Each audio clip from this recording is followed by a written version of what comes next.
ও আল্লাহর বান্দিরা, ও আল্লাহর বান্দারা, ও যুবক, তুমি আজকে টাকার মালিক, বাড়ি গাড়ির মালিক, পরীক্ষায় ভালো নাম্বার পেয়েছো, তুমি জানো না এর পিছনে কার অবদান, কার ত্যাগ তোমার জানা নাই।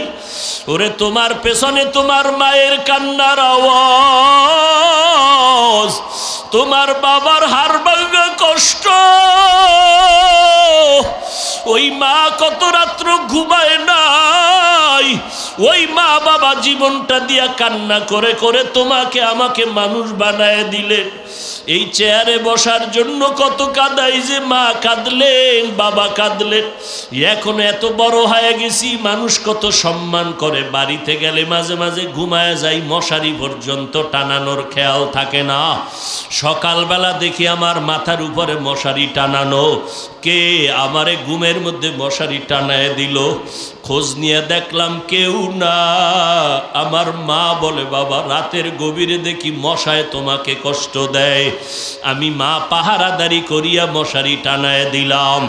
ও ছাত্র ভাই, ও যুবক, ও বৃদ্ধ বাবাজি, এই ময়দানে জানি না কারাইয়াতি কে যেন মা বলে ডাক দিতে পারে না, কে যেন বাবা বলে ডাকতে পারে না। ওই মা বাবার দোয়া আল্লাহর কাছে যাইতে কোনো পর্দা নাই। ও যুবক, কারে জানি মা কয়া ডাকনা দিয়া মায়েরে কাদাইছো, যতই বাহাদুরি করো রে বাবা, ওই মায়ের ঋণ আদায় করা যাবে না রে বান্দা। খাজা মঈনুদ্দিন আজমিরি রহমাতুল্লাহ আলাই মদিনা থেকে ভারতে আসছেন, কালেমার দাওয়াত দিলেন। প্রায় 90 লক্ষ, কেউ কম বেশি বলেছেন, বিধর্মী মুসলমান হয়ে গেল তার হাতে খেদমতের দ্বারা। খাজা মঈনুদ্দিন চিশতি আজমিরি মায়ের কাছে আনন্দ করে, মা আমার হাতে এত লক্ষ বিধর্মী মুসলমান হয়ে গেল। মা বলে, বাবা তোমার আনন্দের কি আছে, এগুলোর পেছনে আমি মায়ের অবদান বেশি। মঈনুদ্দিন বলে, মা তোমার অবদান কি বলো? মা বলে, ও সন্তান, তুমি আমার গর্ভে যখন আসছো, আমি মা এক রাত ঘুমাই নাই, আমি মালিকের সেজদায় পড়ে মালিকের ডাকছি আর দোয়া করেছি, আল্লাহ তুমি আমার গর্ভের সন্তানটাকে কুতুবুল আলম বানায়া দাও। ও খাজা মঈনুদ্দিন, তুমি যখন দুনিয়াতে আসছো, আমি মা তোমাকে দুগ্ধ পান করাইছি, আল্লাহর কসম, যতদিন তোমাকে আমি দুধ পান করাইছি রে মঈনুদ্দিন, একটা ফোঁটা দুধও তোমার মুখে আমি বিনা অজুতে দেই নাই। ও পর্দার আড়ালের আম্মা জান, আপনার কি মনটা চায় না এমন একটা সন্তানের মা হয়ে কবরে যাবেন? সন্তান মোনাজাত দিয়া কোরআন পড়ে আপনার জন্য দোয়া করবে, আপনার জানাজার ইমামতি করবে, আপনার জন্য কলিজা ভেঙ্গে দোয়া করবে, আপনার সন্তানের ডাক্তার বানাবেন আলহামদুলিল্লাহ, ইঞ্জিনিয়ার বানাবেন আলহামদুলিল্লাহ, বাধা নাই। তবে আপনার সন্তানটাকে কোরআনওয়ালা বানায় যান, কোরআন পড়ায় যান। আপনি মা আদর্শ দিয়া সন্তানকে আদর্শওয়ালা বানায় যান। আপনার সন্তানের ব্যবহারে যেন আলেম ওলামারা কষ্ট না পায়, আপনার ব্যবহারে যেন এলাকার মুরব্বীরা কষ্ট না পায়, আপনার সন্তানের আচরণে যেন কোনো মানুষ কষ্ট না পায়। আপনি যদি আদর্শ দিতে পারেন, সন্তান আদর্শওয়ালা হয়ে যাবে। এই জমিনে যত দেখেন ডিসি সাহেবের ব্যবহার অনেক ভালো, চেয়ারম্যান সাহেবের ব্যবহার ভালো, এসপি ওসি সাহেবের ব্যবহার ভালো, খোদার কসম করে বলে গেলাম, যত ভালো ভালো বলবেন, খোঁজ নিয়ে দেখবেন এই ভালোর পেছনে ভালো মায়ের আদর্শ নিহিত আছে। ওই মা বাবার দোয়া নিয়ে সামনে আগাও রে যুবক, কয়দিন আর দুনিয়ায় বাহাদুরি করবারে বাবা? এমন একটা দিন নাই যে যুবকের লাশের খবর নাই। এখনো যারা আমল করতে পারো না, তওবা করো, মনে মনে আমার আল্লাহকে ডাকো আর আল্লাহকে বলো, আল্লাহ এত সুন্দর এক বেহেশতের বাগানে বসিয়া দেখি কত মানুষের চোখে পানি, আমার চোখে কেন পানি নাই? অবশ্যই আমার মা বাবা বুঝি বেজার হয়ে গেল, গুনার কারণে আমার আল্লাহ বেজার হয়ে গেল। সূর্যের গরম সইতে পারি না, মশার কামড় সইতে পারি না। ওরে গুনাহগার হইয়া যদি কবরে যাও, ওই কবরে জাহান্নামের গরম কেমন করে সহ্য করবা? ওই কবরের মাটির চাপ কেমনে সহ্য করবা? ওরে বান্দা, ঘুমানোর আগে একটু চিন্তা করিয়া তওবা করো। আর সাহাবায়ে কেরাম জান্নাতের টিকিট পাইয়া ইবাদত আরো বাড়ায় দিলেন।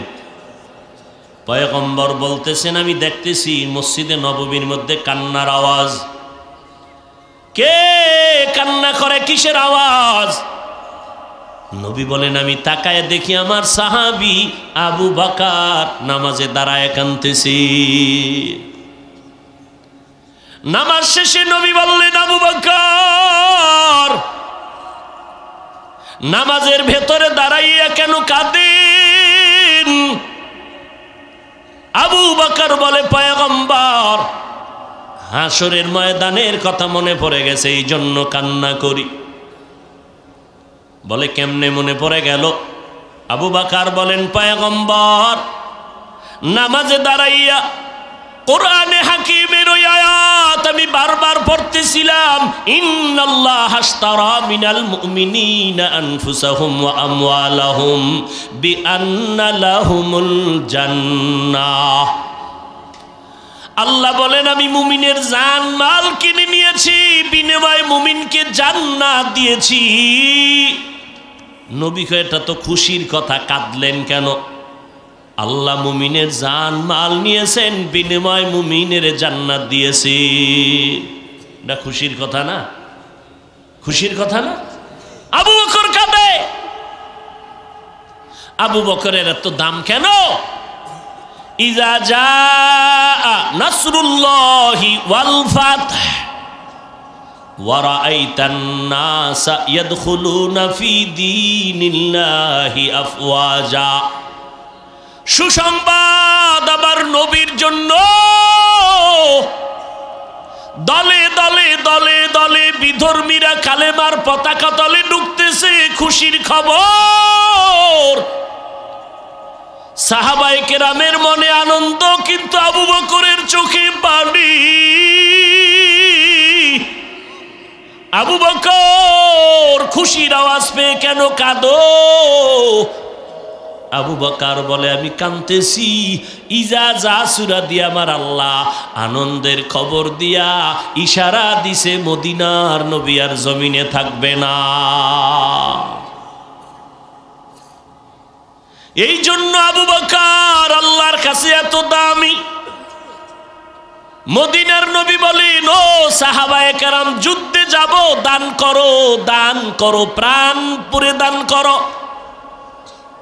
আবু বকর মনে মনে খুশি, দান করবেন। ওমরের মনটা আনন্দিত, আজকে এত বেশি পরিমাণ দান করবেন, নবীর দোয়াটা আলাদা পেয়ে যাবেন। ওসমান রাদিয়াল্লাহু তাআলা আনহু আনন্দে আনন্দে বাড়ি যায়, আমি বেশি দান করব, নবীর দোয়াটা আলাদা পেয়ে যাব। হযরত আলীও দান করবেন, মনে খুশি, আমি আজকে বেশি দোয়া পাবো। আবু বকরের ভয়, আমার তেমন সম্পদ নাই, আমি কেমনে নবীর সামনে দাঁড়াবো? সবাই যার যার সাধ্য মতো সম্পদ দিয়ে নবীর সামনে হাজির হয়ে গেলেন। ওমর দান করলেন, উসমান দান করলেন, আলী দান করলেন, আবু বকর দান করলেন। নবী বললেন, আলী কি পরিমাণ দান করলেন? নবী, এই পরিমাণ। উসমান এই পরিমাণ। ওমর, অর্ধেক দিয়ে দিলাম। আমার নবী বলেন, আবু বকর আপনি কই পরিমাণ দান করেছেন?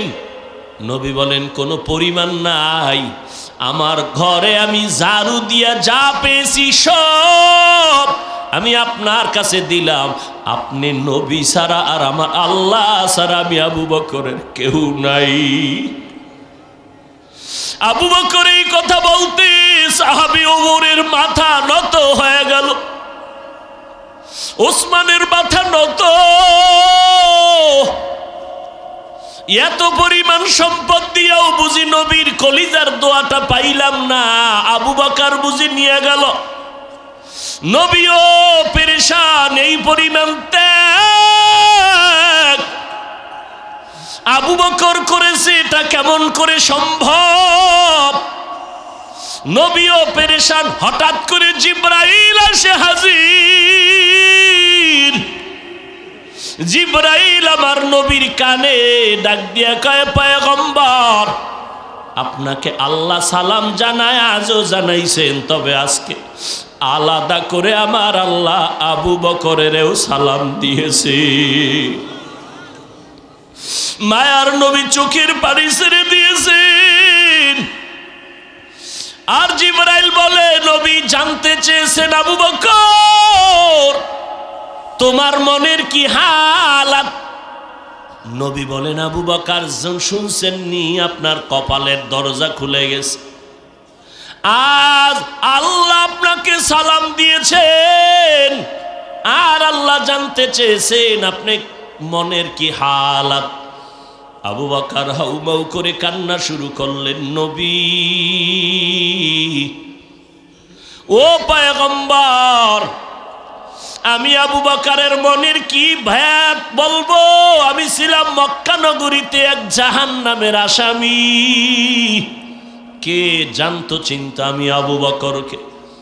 আজ আপনার সোহবতে আসার পর আমার আল্লাহ আমাকে সালাম পাঠাইছেন, এর থেকে পাওয়ার আর আবার কিছুই নাই রে নবী। কে সে আবু বকর? সারাটা রাত যদি শুধু আবু বকরের ঘটনা বলি শেষ করা যাবে না রে বাবা। জান্নাতের টিকিট পাইয়াও আবু বকর নামাজে দাঁড়ায় কাঁদতেছেন। নবীর জীবনে দুইটা সফর হয়েছে, একটা আনন্দের আর একটা কান্না। এক সফর আসমানে আর এক সফর জমিনের ভেতরে। আবু বকর জমিনের সফরের সাথী আবু বকর। মায়ার নবী হিজরতের রাতে ঘর থেকে বের হইয়া ডাইরেক্ট আবু বকরের ঘরে গিয়া দাঁড়ায় সালাম দিলেন। আস্তে করে দেওয়া মাত্র দরজা খুলে গেল।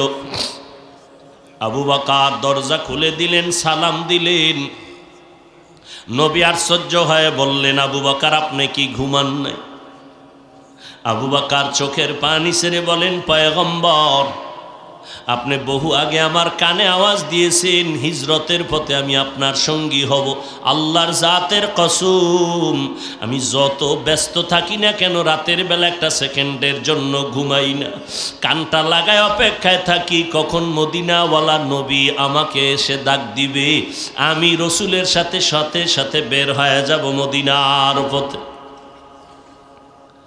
মায়ার নবী বলেন, এমন ত্যাগও কি মানুষের দ্বারা করা সম্ভব? ওই আবু বকর জান্নাতের টিকিট পেয়ে কাঁদতেছেন। আমার নবী বলেন, খুশির কথা, জান্নাত আল্লাহ দিয়েছেন, জান মাল কিনে নিয়েছেন, এত খুশির কথা শুনে কাঁদবেন কেন? আবু বকর বলে, নবী আপনি জানেন আমি একটা দোকান দেই, কাপড়ের ব্যবসা করি।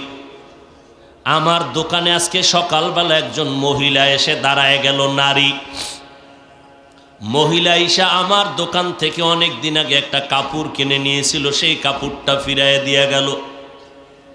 আমি বিদায়বেলা মহিলাকে বলেছিলাম, আম্মা জান কাপড় দিয়ে ফেরত দিলেন কেন অতদিন পর? মহিলা ডাক দিয়া বলে, ভাইজান কাপড়টা নিয়েছি পছন্দ হয় না, এজন্য ওই সময় দেওয়া উচিত ছিল, ব্যস্ততা আসতে পারি নাই, আজকে ফিরাইয়া দিলাম, টাকা নিয়ে গেলাম। আবু বকর বলেন, ও পয়গম্বর আপনার সোহবতে যে আল্লাহ দয়া করে জান্নাত দিয়েছেন, হাসরের ময়দানে আসামির কাঠগড়ায় যখন আল্লাহ দাঁড় করায় দিবেন, আল্লাহ বলবেন, আবু বকর আমার জান্নাতটা পাওয়ার জন্য তুমি কি কাজ করেছো পেশ করো। আমি আবু বকর যদি বলি আল্লাহ আপনার সন্তুষ্টির জন্য জান্নাতের আশায় আমি নামাজ পড়েছি, তারাবি পড়েছি, জিকির তেলাওয়াত করেছি রে নবী আল্লাহ, আল্লাহ পাক যদি বলে ফেলেন ও আবু বকর তোমার নেক আমল নামাজ রোজা হজ যাকাত তেলাওয়াতের সব আমল ফিরায় নাও, আমার জান্নাত তুমি আমারে দিয়া দাও। আমি যদি বলি আল্লাহ আপনি ফিরাইয়া চাইলেন কেন? আল্লাহ যদি বলে আবু বকর তোমার নামাজ আমার কাছে পছন্দ হয় নাই, ওই মহিলা যেমন কাপড় নিয়ে ফিরাইয়া দিছে কাপড় পছন্দ হয় নাই। আল্লাহ যদি বলে ও আবু বকর তুমি যে জিকির করেছো আমার পছন্দ হয় নাই, তুমি যে তেলাওয়াত করেছো আমার পছন্দ হয় নাই, যেইভাবে তেলাওয়াত করলে আমি খুশি হইতাম ওইভাবে তেলাওয়াত করতে পারো নাই, যেইভাবে সেজদা দিলে আমি আল্লাহ খুশি হইতাম ওইভাবে সেজদা দিতে পারো নাই, যেইভাবে জিকির করলে আমি আল্লাহ খুশি হইতাম ওইভাবে জিকির করতে পারো নাই। এখন তোমার জানমাল তুমি নিয়ে যাও, আমার জান্নাত আমারে ফিরাইয়া দাও। সাথে সাথে অর্ডার হয়ে যাবে, জাহান্নামের ফেরেশতা আমার হাতে হ্যান্ডকাপ লাগায় দিবে। ও নবী আমি একটা সেকেন্ডের জন্য জাহান্নামের গরম সহ্য করতে পারবো না, সূর্যের গরম সহ্য করতে পারবো না। ও নবী আপনিই তো বয়ান করিয়া বলেছেন হাসরের ময়দানটা বড় ভয়ঙ্কর হবে। আল্লাহ বলেন সব মানুষগুলো জাহান্নামে যাবে, একজন মানুষও জান্নাতের দরজায় নাই, সব জাহান্নামী। আল্লাহ পাক বলেন 4 গুণওয়ালারা জান্নাত পাবে। এর মধ্যে প্রথম গুণ ঈমান, দ্বিতীয় গুণ নেক আমল। ওয়াল আসর ইন্নাল ইনসানা লাফি খুসর ইল্লাল্লাযীনা আমানু ওয়া আমিলুস সালিহাত। যেখানেই ঈমানের বয়ান সেখানেই আমলের বয়ান। অথচ যারা বলে আমলের কোনো প্রয়োজন নাই, এরা ইসলামের ব্যানারওয়ালা আহলে বাতিলের অন্তর্ভুক্ত।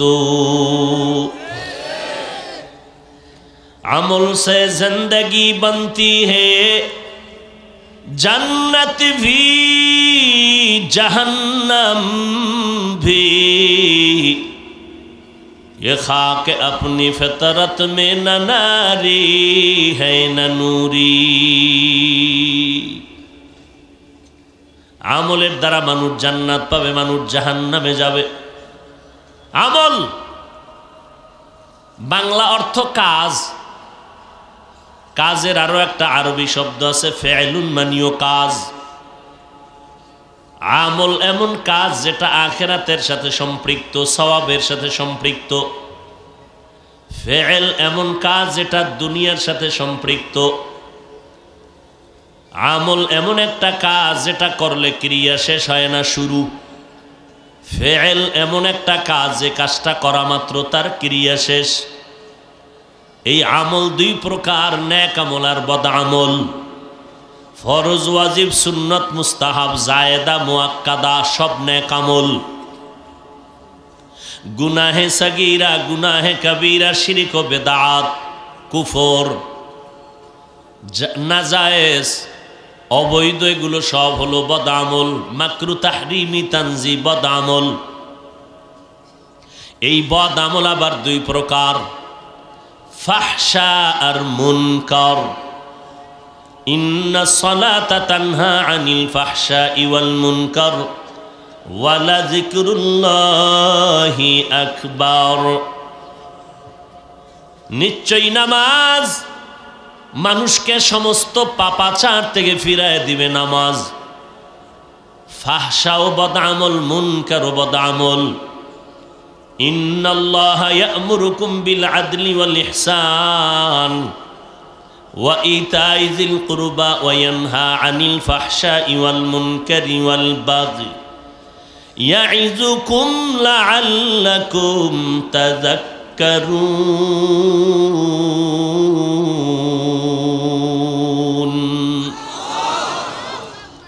ফাহশা ও বদ আমল, মুনকার ও বদ আমল, 2 বদ আমলে ব্যবধান হলো।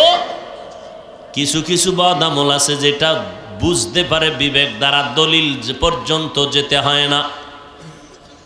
আবার এমন কিছু বদ আমল আছে যেগুলো দলিল ছাড়া সমাধান নাই, বুঝে আসে না। যেগুলো দলিল ছাড়াই বুঝে আসে এটা বদ আমলের নাম ফাহশা।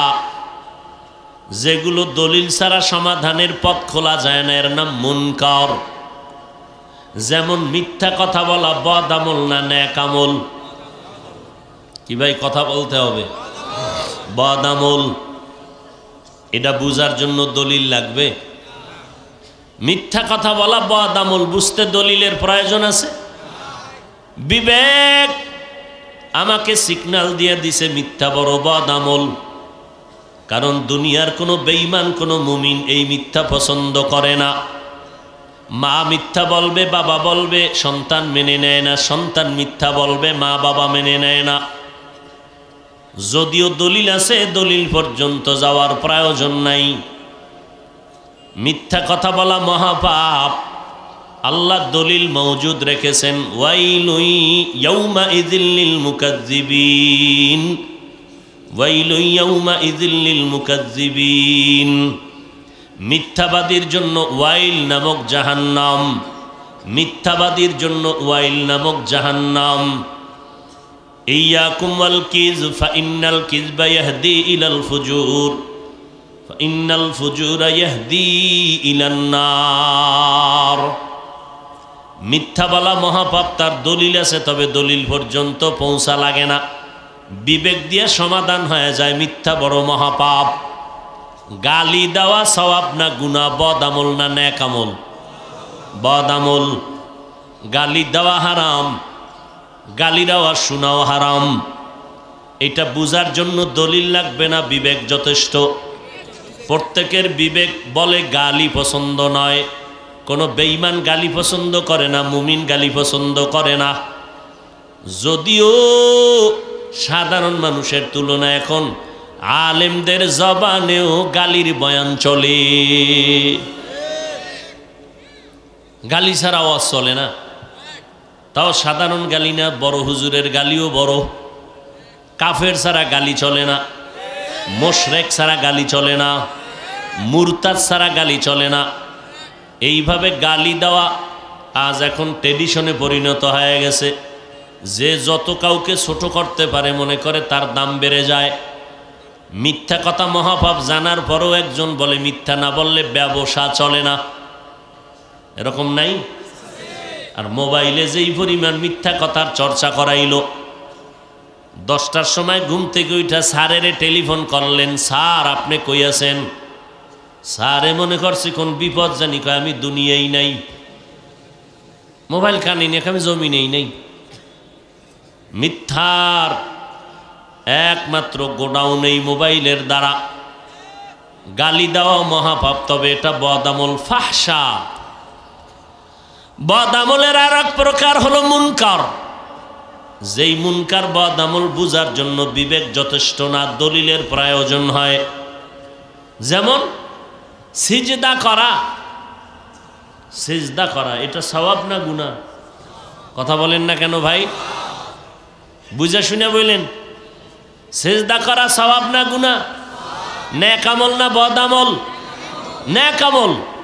কেউ যদি সিজদাটা পীরের কদমে লাগায় দেয়, আমার কথা কয় না। কেউ যদি বট গাছে সিজদা দেয়, কেউ যদি মাজারে আর কবরে সিজদা দেয়, গুনাহ? বদ আমল? বলেন।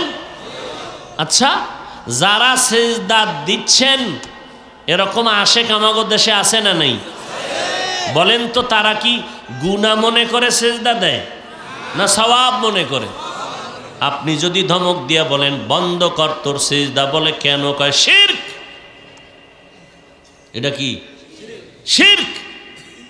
ও আপনাকে পাল্টা প্রশ্ন করবে, দাঁড়া শিরিক যে বললি কারণ দলিল দে।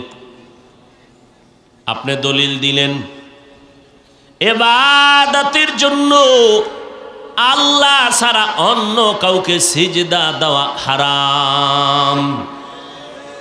দলিল দিছেন নি? কথা কয় না। দিছেন। সে বলে তোর দলিল থাম, এবার আমার জবাব নে। আমরা যারা পীরের কদমে সিজদা দেই, মাজারে দেই, এটা ইবাদাতান সিজদা দেই না, তাজিমান সিজদা দেই, সম্মানের সিজদা। এইবার নাউজুবিল্লাহ পরে বলেন, আগে বুঝেন। আপনি প্রশ্ন করলেন তুমি যে সম্মানের সিজদা দাও, দলিল? দলিল নিবি, চেঁচামেচি করো কেন? এক নাম্বার দলিল, ইয়া আদম উসজুদু লি আদম, ও ফেরেশতারা আদম রে সিজদা করো, ফাসাজাদু ইল্লা ইবলিস, সব সিজদা করলো, ইবলিস সিজদা করে নাই। আদমকে সিজদা করেছে সবাই, সম্মানের সিজদা। ফেরেশতারা যদি নূরের তৈরি হইয়া আদমের সম্মানের জন্য সিজদা দেয়, আমরা পীরের কদমে আর মাজারে দিলে সমস্যা কোথায়? দলিল তো টাইট। এই মৌলবী শরীয়তের মোল্লারা, কয়েক টাকার এলেম আছে তোমার? দ্বিতীয় দলিল শুনে নাও, ইন্নী রাআইতু আহাদা আশারা কাওকাবান ওয়াশ শামসা ওয়াল কমার রাআইতুহুম লি সাজিদিন। ইয়াকুব নবী তার স্ত্রী ইউসুফ নবীর আরো 11 ভাই মিলিয়া মিশরে গিয়া ইউসুফ নবীর কদমে সিজদা করেছেন, সম্মানের সিজদা। দলিল দিয়ে আপনাকে বস করে দিল। এখন টাটকা দুইটা দলিল দিছে, এখন এটারে ঠাডা ভাঙ্গা দলিল না দিলে আগানো যাবে না। এবার একজন ভালো আলেম লাগবে, আমলওয়ালা আলেম, যার কথার ভিতরে কলবে ধাক্কা লাগে। এই আল্লাহর গোলাম, তোমার দলিল আমি এক পার্শ্বে রেখে প্রশ্ন করলাম, বলো তুমি আদম নবীর উম্মত নাকি ইউসুফ নবীর উম্মত? বলো। বর্তমানে কোন আশেক বলবে কি আমি আদমের উম্মত, ইউসুফের উম্মত? কার উম্মত? মুহাম্মাদুর রাসূলুল্লাহ। মুহাম্মাদের উম্মত যদি দাবি করো, শোন, কিয়ামত পর্যন্ত মুহাম্মাদের শরীয়তের মধ্যে ইবাদতের হোক আর সম্মানের হোক, আল্লাহ ছাড়া অন্যকে সিজদা দেওয়া হারাম। এবার তোর আকল আছে নি? কয় আছে। এবার শোন, তোর বুদ্ধি থাকলে বুদ্ধি শোন, তোর বুদ্ধিজীবী কত বল। আমগো দেশে বহু বুদ্ধিজীবী আছে না নাই? ও ভাই, বুদ্ধিজীবী জীবী কত? 1 না 2 না 4 জিবি? একজনে আমার জিবি নেই। কেন? আরেকজনে কয় জিবি আছে, হ্যাং হয়ে গেছে জিবি। আমগো দেশের বুদ্ধিজীবীদের বুদ্ধি মাঝে মাঝে হ্যাং হয়ে যায়, ঠিক নেই? বুদ্ধিজীবীদের বুদ্ধি হ্যাং হওয়ার কারণে এরা আলেমদের নামে লিস্টি বানায়। আল্লাহ বানাইছে মেনে নিতে পারে না। কেন পারে না? যুক্তির বানানে না হিংসা? সহ্য করতে পারে না। মানুষ বানরের থেকে আসছে। গাঁজাখুরি কথা, গাঁজা খাইলেও তো এত আজে বাজে কথা বলেন। আল্লাহ হেদায়াত দান করুন। ভাইরা আমার, মানুষ বানাইছেন আমার আল্লাহ। ইয়া আইয়ুহান নাসুত্তাকু রাব্বাকুম, ও দুনিয়ার মানুষ তোমরা ভয় করো আল্লাহকে, তোমাদের রবকে, রবেরে ভয় করো। আল্লাহ তাআলা বলেন, আল্লাযী খালাকাকুম মিন নাফসিন ওয়াহিদা ওয়া খালাকা মিনহা যাওজাহা ওয়া বাসসা মিনহুমা রিজালান কাসীরান ওয়া নিসাআ। আল্লাহ কেমনে মানুষ বানাইছেন সব বলে দিলেন। এটারে বাদ দিয়া আমরা নিজের বুদ্ধিজীবীকে প্রচার করতে চাই। জীবী মাঝে মাঝে হ্যাং হয়ে যায়। তবে যাদের কাছে কোরআন হাদিসের ইলম আছে তাদের বুদ্ধি সহসায় হ্যাং হয় না,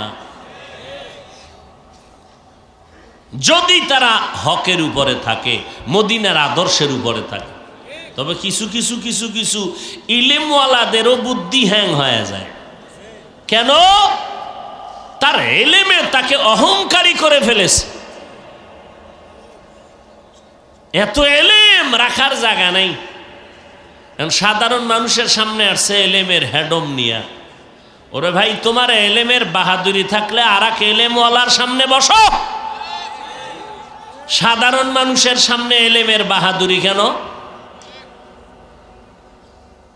আল্লাহ হেদায়াত দান করুন।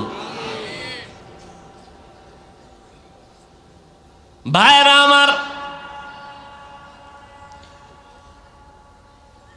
মুহাম্মাদি শরীয়তের মধ্যে আল্লাহ ছাড়া অন্য কি সিজদা দেওয়া হারাম।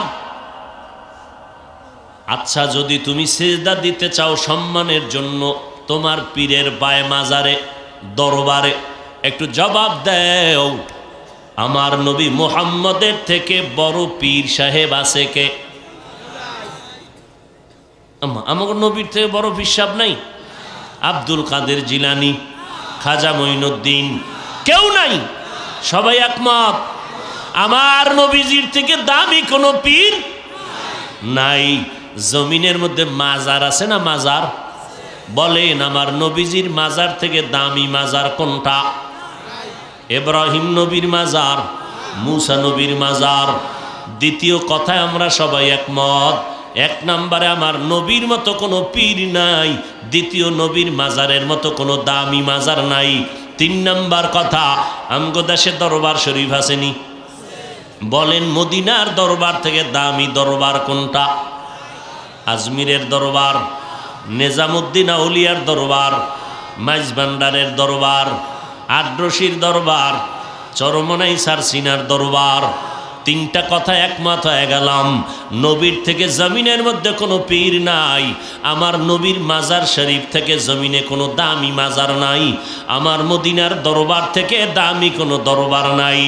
মাজারে সেজদা দিলে যদি আল্লাহ খুশি হয়, প্রথম সেজদা মদিনার নবীর মাজারে লাগাও। দরবারে গরু আর উট কাটলে যদি সওয়াব হয়, মদিনার দরবারে আগে বড় গরু নিয়ে জবাই করো।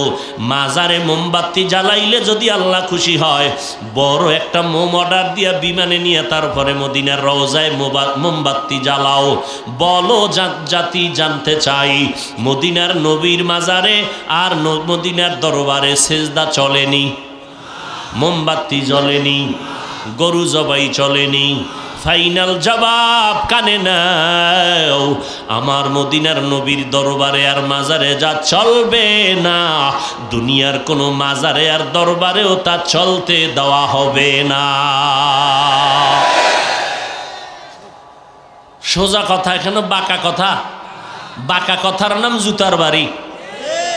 আল্লাহ হেদায়াত দান করুন। ভাইরা আমার, আল্লাহ বলেন নেক আমল করো। কি পরিমাণ নেক আমল করবা? মদিনার নবী বলেন বেশি আমলের দরকার নাই, তবে আমল যেটা করবা যেন ভালো আমল হয়ে যায়। আমলের মতো আমল করবা ভালো, যে আমলটা করবা জান্নাতের দরজা খুলে যাবে।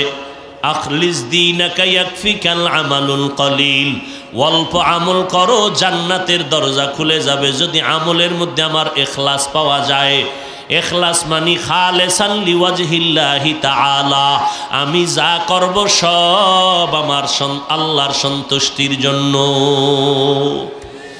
আল্লাহর সন্তুষ্টির জন্য তুমি ব্যবসা করো, এই ব্যবসা তোমাকে জান্নাতে নিয়ে যাবে। আল্লাহর সন্তুষ্টির জন্য তুমি চাকরি করো, ওই চাকরি তোমাকে জান্নাতের পথে নিয়ে যাবে। আর আল্লাহর সন্তুষ্টি বাদ দিয়া যদি তাহাজ্জুদ দ্বারাও কোনো লাভ হবে না। এরে নবীর উম্মতের দল, আমল একের পিঠে শূন্য দিলে যেমন একের মান বেড়ে যায়, ইমানের পিঠে আমল লাগায় দাও, ইমানের মান আরো বেড়ে যাবে। সাহাবায়ে কেরামদের থেকে বড় মুফতি সাহেব, বড় বুজুর্গ, বড় মুহাদ্দিস, বড় মুফাসসির জমিনে কেউ নাই, আসবেও না। আবার এই সাহাবায়ে কেরামের মধ্যে 10 জন সাহাবা জান্নাতের টিকিট পেয়েছিলেন। ওই 10 জন সাহাবা জান্নাতের টিকিট পাওয়ার পর নাকে তেল লাগাইয়া ঘুমানোর কথা ছিল আমগো বাঙালির মতো।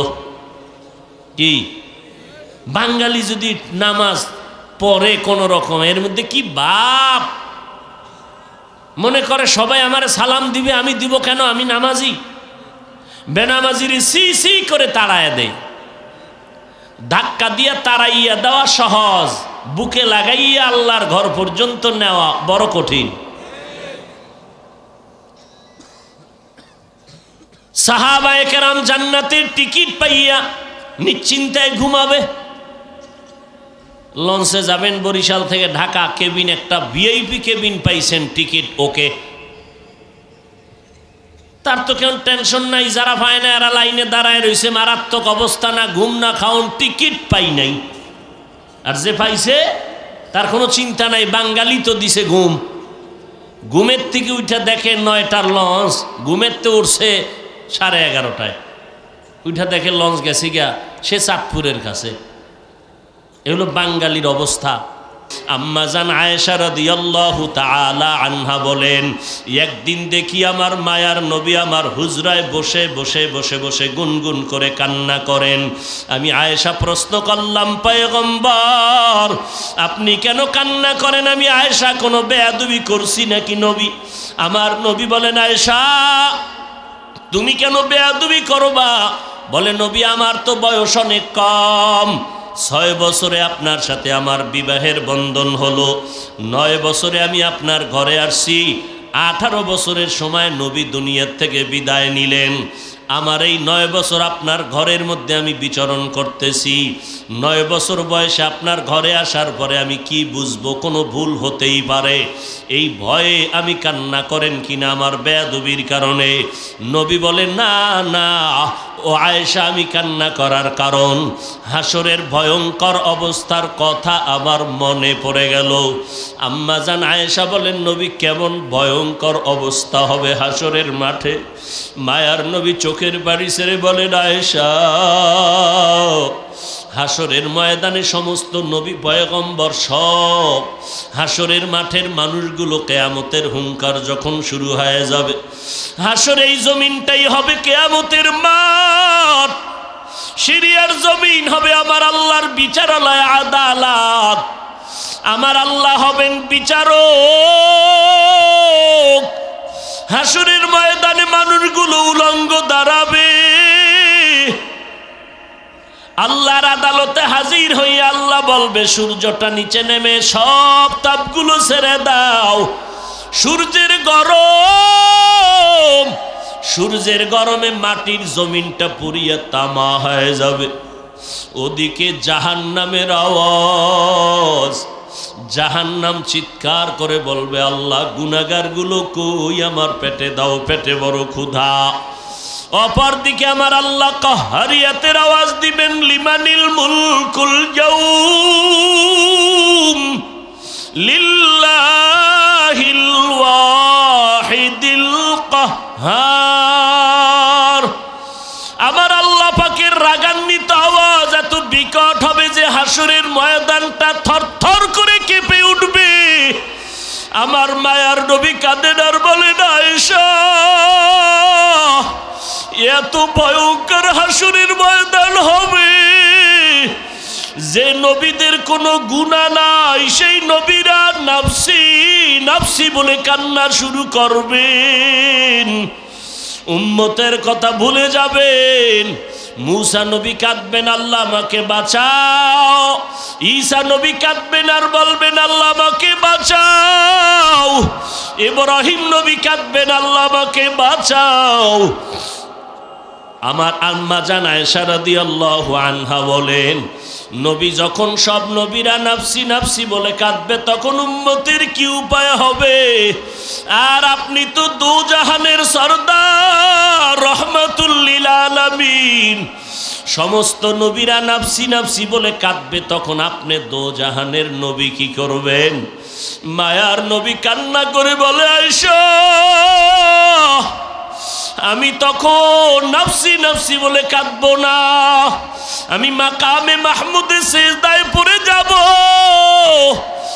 আর আমি আমার আল্লাহকে বলবো, আল্লাহ আমার উম্মতের বাঁচাও, আমার উম্মতের বাঁচাও। আমার একটা উম্মত যেন জাহান্নামের আগুনে না যায়, কারণ আমার উম্মতের জন্য আমার মায়া, আমার উম্মত যদি জাহান্নামে যায় আমি জান্নাতের দরওয়াজায় যাব না। আল্লাহ বলবেন নবী আপনি মাথা উঁচু করেন, আপনার উম্মতগুলো বেছে বেছে জান্নাতের দিকে নিয়ে যান। আম্মা জান আয়েশা বলে নবী কোটি কোটি কোটি সহস্র কোটি মানুষের মধ্যে আপনার উম্মতগুলো কেমন করে বাছাই করবেন? মায়ার নবী বলেন ও আয়েশা, বকরির বলো পাল, এই গরুর পাল বকরির পালে যদি কারো সাদা রেখা থাকে ওইটা চিনা সহজ কিনা? বলে হ্যাঁ। নবী বলেন ও আয়েশা, হাজার কোটি কোটি মানুষের মধ্যে আমার যারা খাস উম্মত হবে, আমার যারা আদরের উম্মত হবে, 5 বেলার অজু বানাইয়া যারা নামাজের মুসাল্লায় যাবে, এদের অজুর অঙ্গগুলো নূরের আলোর দ্বারা ঝলমল করতে থাকবে। আমি নবী দেখে দেখে বাছাই করে করে জান্নাতের দরওয়াজায় নিয়ে যাব। ও নবীর উম্মতের দল, আল্লাহর দরবারে আমলের বড় দাম। মদিনার নবী বলেন আমল করো, তবে ইখলাসের সাথে আমল করো। ও বান্দা অল্প আমলও যদি করো আল্লাহর কাছে সম্মান বেড়ে যাবে, আল্লাহ পাক সম্মানের মাকাম বাড়ায় দিবেন। ও পর্দার আড়ালের আম্মা জান, আপনারা নবীদের মা, সাহাবায়ে কেরামের মা, আউলিয়ায়ে কেরামের মা, হাফেজে কোরআনের মা, আপনারা আয়েশা রাদিয়াল্লাহু আনহার মতো নারী, ফাতেমা রাদিয়াল্লাহু আনহার মতো নারী, আপনারা খাদিজা রাদিয়াল্লাহু আনহার মতো নারী, আমার নবী সাহাবায়ে কেরামদেরকে বলতেছেন এক আল্লাহর বান্দি এমন কোনো গুনাহ নাই করে নাই জীবনটা গুনাহে সাগর বানাইয়া। ওই জাহান্নামী গুনাহগার বান্দিটা একদিন রাস্তা দিয়ে হাঁটতেছে, হঠাৎ করে দেখে রাস্তার কিনারে একটা কুকুর পানির পিপাসায় ছটফট করতেছে। জাহান্নামী গুনাহগার বান্দিটার অন্তরে মায়া, দৌড়াইয়া পানির কূপে গিয়া পানি আনার জন্য রেডি হয়ে গেল। পানি নিয়ে কুকুরটাকে পান করাবে, কিন্তু পানি নেওয়ার কোনো পাত্র নাই। আল্লাহর বান্দি জাহান্নামী নারীর পায়ে চামড়ার মুজা খুলিয়া এরপরে পানি উঠাইল। পানি উঠাইতে মুজার নিচেও পানি ধরা যায় না। ওই মহিলার মাথায় ছিল একটা ওড়না, ওড়নাটা খুলিয়া ওড়নার এক মাথা দিয়া মুজায় গিরা লাগাইয়া পানি উঠাইল। চামড়ার মুজায় পানি নিয়ে কুকুরটাকে পান করায় দিল। মদিনার নবী বলেন ও সাহাবায়ে কেরাম, এই জাহান্নামী গুনাহগার বান্দিটা যখন পানি পান করায় দিল কুকুরকে, গায়েবী আওয়াজ আসা শুরু হয়ে গেল, ও জাহান্নামী নারী, তোমার এই অল্প আমল এর বিনিময়ে তোমার জীবনের সব গুনাহগুলো মাফ হয়ে গেল। এখন তোমাকে জান্নাতের খাতায় নামটা উঠাইয়া দেওয়া হলো। ও আল্লাহর বান্দিরা, ও আল্লাহর বান্দারা, ও যুবক, অল্প আমল নাজাতের যথেষ্ট, তবে কোন দিনে আমল কবুল হবে জানা নাই। এই জন্য আমলের দরজা বন্ধ করা যাবে না। আর একজন আল্লাহর বান্দি জীবনভর নেক আমল করলো, কিন্তু জীবনের শেষে একটা ছোট্ট অন্যায় করেছে, যেটা সামান্য। একটা বিড়ালকে ঘরের খাঁচায় আটকাইয়া খানাও দেয় নাই, কোথাও খাওয়ার সুযোগও দেয় নাই। ওই বিড়ালটা ধুকে ধুকে ক্ষুধার তৃষ্ণায় মরিয়া গেল। মদিনার নবী বলেন ও সাহাবায়ে কেরাম, ওই মহিলার জীবনের আমলের পরে শেষ জীবনেই সামান্য একটা অন্যায় করার কারণে গায়েবী আওয়াজ আসলো, ও নারী, তোমার এই একটা ভুলের কারণে জীবনের সব নেক আমলগুলো বরবাদ হয়ে গেল। ও নবীর উম্মতের দল, এই জন্য নবী হাদিসে বলেন ছোট ছোট আমলকে ছোট মনে করে ছাড়িও না, কারণ আল্লাহ যদি ছোট একটা আমলে ক্ষমা করিয়া দেয়, তোমার আমার কাছে ওই ছোটটাই অনেক বড় হয়ে যাবে।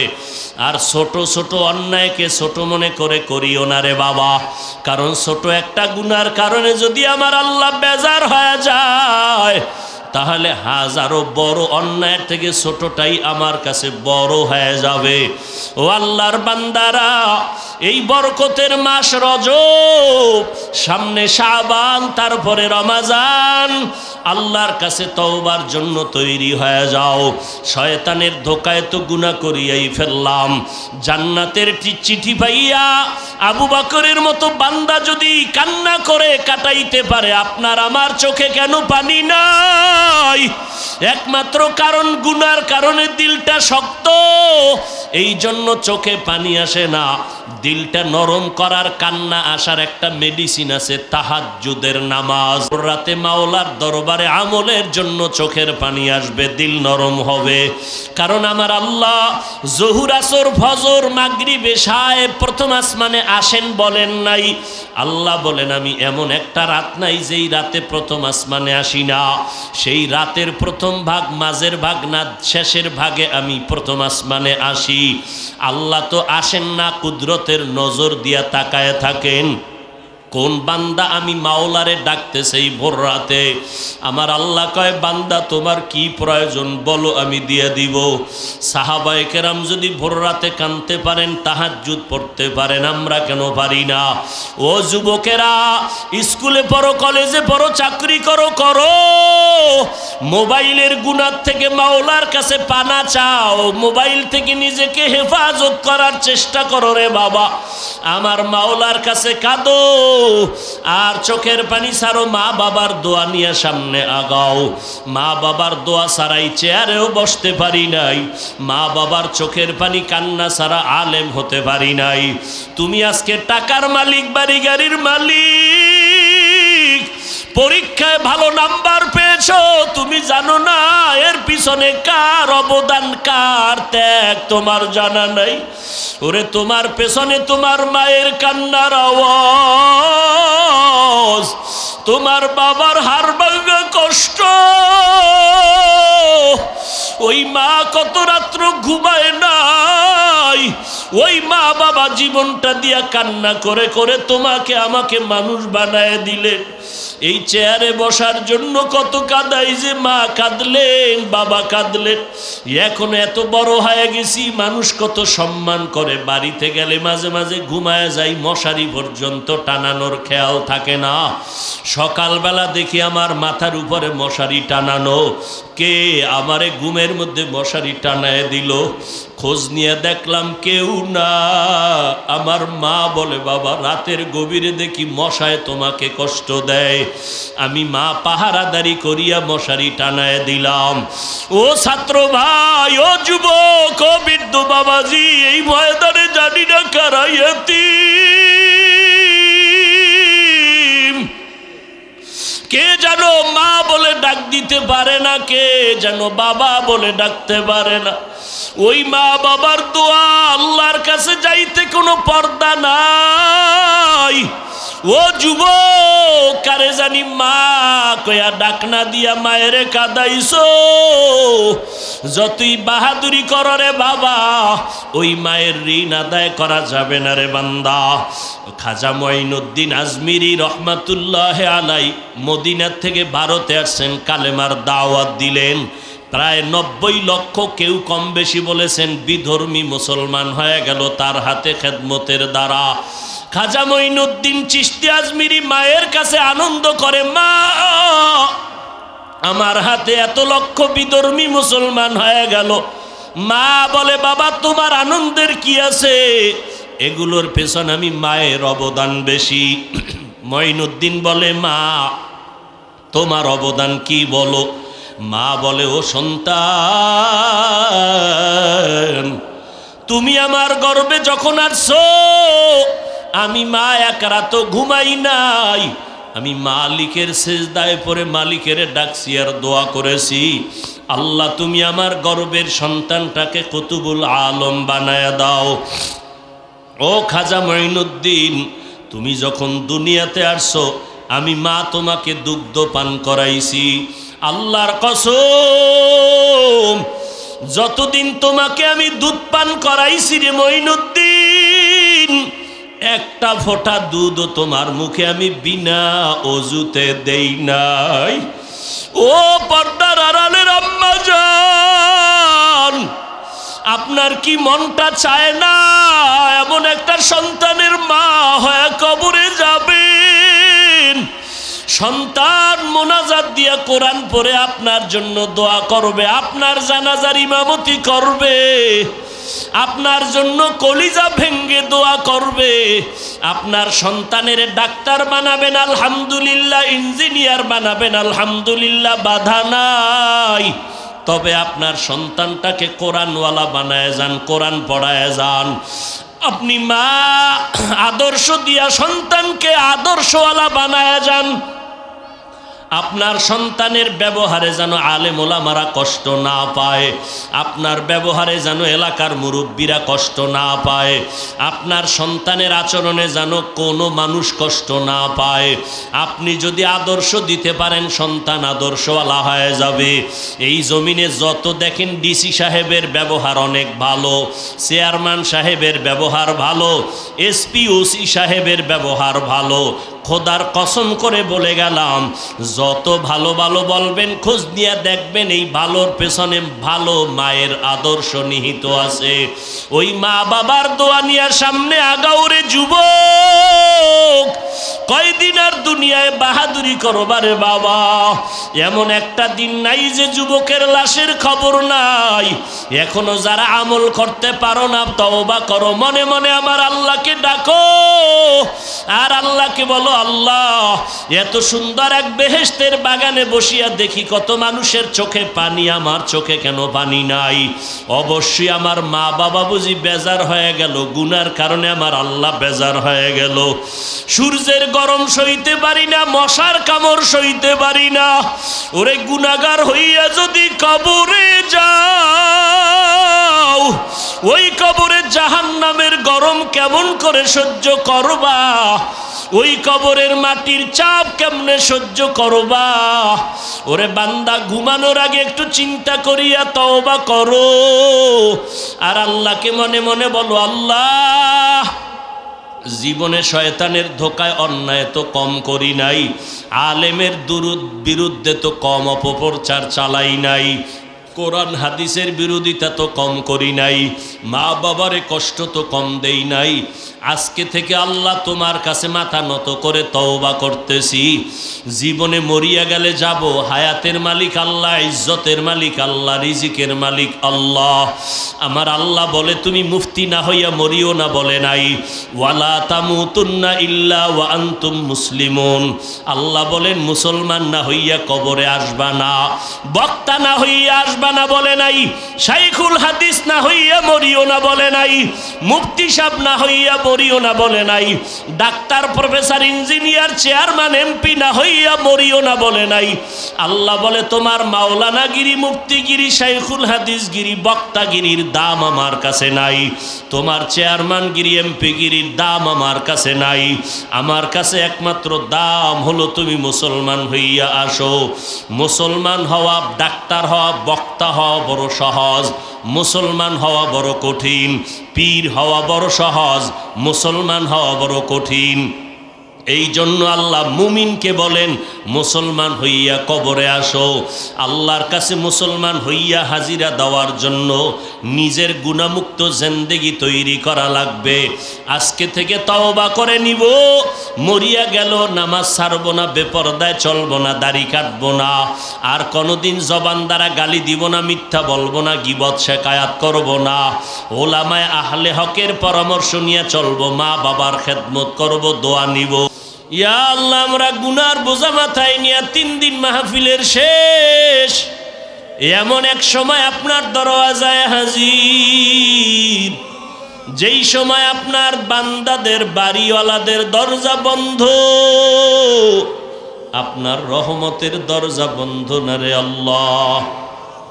আমরা উলামায়ে কেরাম হাত তুলছেন, এই ময়দানে কত সাদা দাড়িওয়ালা হাজী সাহেবরা হাত তুলেছেন, কত ব্যবসায়ী, কত চাকুরিজীবী, কত যুবক, কত ছাত্র ভাই, পর্দার আড়ালের কত মা বোনেরা হাত তুলেছেন। আয় আল্লাহ, আমরা বিনয়ের সাথে তওবার নিয়তে হাত তুলেছি। দুনিয়াতে যেদিন আসছিলাম কত আনন্দ, মা বাবা কত খুশি, পবিত্র জীবনটা পেয়েছিলাম। আজকে দুনিয়ায় শয়তানের ধোকায় পড়ে গুনাহ করে করে জীবনটা নষ্ট করে ফেলেছি। গুনার দিকে তাকায় দেখি গুনার দ্বারা আমার হাত দুইটা নাপাক, গুনার কারণে আমার চোখ নাপাক, আমার জিহ্বা নাপাক, আমার অন্তর নাপাক। মনে হয় যেন এই ময়দানে আমার মতো গুনাহগার কেউ নাই। আয় আল্লাহ, গুনার থেকে ক্ষমার নিয়তে, তওবার নিয়তে হাত তুললাম, আর গুনাহ করব না রে আল্লাহ। আমার গুনার খবর আমার আপনজনেরা জানলে কেউ সম্মানের জায়গায় বসাইতেন না। আয় আল্লাহ, আপনি জানার পরেও রাগ করিয়া পানিও বন্ধ করেন নাই, বাতাস বন্ধ করেন নাই, খানাও বন্ধ করেন নাই। আয় আল্লাহ, সম্মানের জায়গায় বসাইছেন। এই চেয়ারে বসার মতো এলেম নাই, আমল কিছুই নাই, কেন সম্মানের জায়গায় বসাইছেন তাও জানি না রে আল্লাহ। যেহেতু দয়া করিয়া বসাইছেন, কুদরতের হাতে হেফাজত করেন, গুনার কারণে যেন মাহরুম হয়ে না যায়। আয় আল্লাহ, ইলম ও হিলিম ও হিকমত আমলে বরকত বাড়ায় দেন আল্লাহ। রিয়া হাসাদ কিবির দূর করে ইখলাস দান করেন আল্লাহ। আয় আল্লাহ, সারা দুনিয়াবাসীকে মাফ করে দেন। আয় আল্লাহ, উলামায়ে কেরামদের মাফ করে দেন। আয় আল্লাহ, মুরব্বীদেরকে মাফ করে দেন।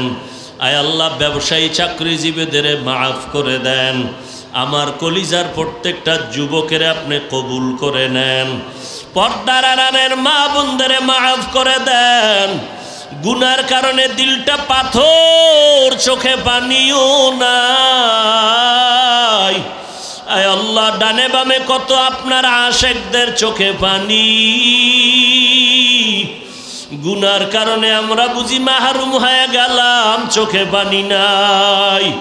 আয় আল্লাহ, কান্নাওয়ালা চক্ষু দান করেন, কান্নাওয়ালা চক্ষু দান করেন, কান্নাওয়ালা চক্ষু দান করেন। জিকিরওয়ালা জিহ্বা দান করেন, আখিরাতের ফিকিরওয়ালা কলব দান করেন আল্লাহ। 3 দিনের মাহফিল নাজাত ও হেদায়েতের জরিয়া বানায়া দেন আল্লাহ। আয় আল্লাহ, জামিয়াকে সারা দুনিয়ার হেদায়েতের মারকাজ বানায়া দেন আল্লাহ। আয় আল্লাহ, আসাতাজায়ে কেরামদের কবুল করিয়া নেন আল্লাহ। আয় আল্লাহ, তালিবুল ইলমদের কবুল করে নেন আল্লাহ। এই মাদ্রাসার আত্রাফের সবাইকে কবুল করে নেন আল্লাহ। আয় আল্লাহ, মাদ্রাসার আহাল যারা সবাইকে কবুল করে নেন আল্লাহ। আয় আল্লাহ, মুহিব্বিন মুতাআল্লিকিন যারা সবাইকে কবুল করে নেন, মুখালিফিন যারা সবাইকে মুআফিক বানায় দেন। আয় আল্লাহ, এই গভীর রাতে যদি আপনি গুনার কারণে আমাদের খালি ফিরায়া দেন, কোথায় যাব? যদি আমাদের ক্ষমা না করেন, রহমান নামটা কেন রাখলেন আল্লাহ? গফফার নামটা কেন রাখলেন? কত বড় বড় বড় বড় জাহান্নামীকেও তো আপনি মাফ করেছেন। আমরা তো আপনার আদরের নবীর উম্মত, যেই নবীকে দেখি নাই, নবীর আদর্শের টুপি লাগাইলাম, দাড়ি রাখলাম, জামা পরলাম, নামাজ পড়ি, পর্দা করি, হালাল খাই। কত দুনিয়াওয়ালারা টুপিওয়ালা বলে গালি দেয়, তারপরও টুপি ফালাই না। দুনিয়াদারেরা পাগড়িওয়ালা বলে গালি দেয়, পাগড়ি ফালাই না রে মালিক। কওমি মাদ্রাসায় পড়ার কারণে কত মানুষ বাজে কথা বলে রে মাওলা। হায় আল্লাহ, এত বাজে কথার পরও আপনাকে ভুলি নাই। নবীজির আদর্শের টুপি দাঁড়িয়ে এত সুন্দর, না জানি আমার মায়ার নবী কত সুন্দর। ওই নবীর দিকে তাকাইয়াও কি আমাদের উপর আপনার মায়া হবে না? আয় আল্লাহ, মেহেরবানি করে আমাদের মাফ করে দেন। সারা দুনিয়াবাসীকে মাফ করে দেন আল্লাহ। বাংলাদেশ শান্তির দেশ বানায় দেন আল্লাহ। দেশের জন্য, দিনের জন্য যারা জীবন দিলেন মাফ করে দেন। আয় আল্লাহ, সরকার বাহাদুর প্রশাসনিকভাবে যারা কাজ করে দিনদার বানায় দেন। আয় আল্লাহ, প্রত্যেক দায়িত্বশীলকে আমানতদার, দিনদার বানায় দেন। মুসলমানের এই জমিনে যারা বিশৃঙ্খলা সৃষ্টি করতে চায় তাদের হেদায়াত দান করেন। হেদায়াত যদি না থাকে কুদরতের হাতে দমন করে দেন আল্লাহ। আয় আল্লাহ, পর্দার আড়ালের মা বোনদেরে আবেদা বানায় দেন, সন্তানগুলো নেককার বানায় দেন। প্রত্যেক মা বাবাকে আদর্শ নেককার সন্তানের মা বাবা বানায় দেন। আয় আল্লাহ, সমস্ত মাদ্রাসা মসজিদগুলো কবুল করে নেন। আয় আল্লাহ, মাদ্রাসা মসজিদের প্রয়োজন গাইবী খাজানার থেকে ব্যবস্থা করে দেন আল্লাহ। অন্যান্য শিক্ষা প্রতিষ্ঠানগুলো নবীর আদর্শের আদলে কবুল করে নেন। আয় আল্লাহ, আমাদের ঈমান আমলের শক্তি বাড়ায়া দেন, বাতিলের মোকাবেলায় বিজয় দান করেন, ইসলামের ব্যানারওয়ালা দুশ্মন থেকে হেফাজত করেন, আহলে হক উলামায়ে কেরামের বিজয় দান করেন, আদবওয়ালা বিনয়ী জিন্দেগি দান করেন। আয় আল্লাহ, মেহেরবানি করে দিলের নেক আশাগুলো পূরণ করে দেন। আমরা যারা হাত তুলেছি জানি না কার মা নাই, কার বাবাও নাই। আয় আল্লাহ, এতিমের মতো এখানে হাত তুলেছেন, ও সন্তানেরা ওই মা বাবার চেহারাটাও কি মনে পড়ে না? ওই মা বাবার জন্য কি অন্তরে মায়া হবে না? যেই মা বাবা তোমাকে আমাকে মানুষ বানাইতে গিয়া কত কান্না কাঁদলেন, মা বাবার জীবনটা কষ্টে কাটাইছেন, অন্যের বাড়ি কাজ করে করে কষ্ট করে মা বাবা মানুষ বানায় গেলেন। কত সময় আব্বাজানের মনে চাইতো একটা ইলিশ মাছ কিনিয়া খানা খাবে, কিন্তু টাকা ছিল না যে কিনিয়া খাবে। মা কত মনে চাইছিল ফল খাবে, টাকা নাই, কিনতে পারে নাই, খেতেও পারে নাই। আজকে তুমি সন্তান, তোমার ফ্রিজে মাছ গোশত আর ফলের অভাব নাই, কিন্তু কি লাভ হবে? যারা এত আফসোস করে গেলে তারা আজ কবরে শুয়ে গেল। তুমি কারে মাছ খাওয়াইবা, ফল খাওয়াইবা? ওই মা বাবারে যারা কবরে রাখি আজকে এতিমের মতো হাজির।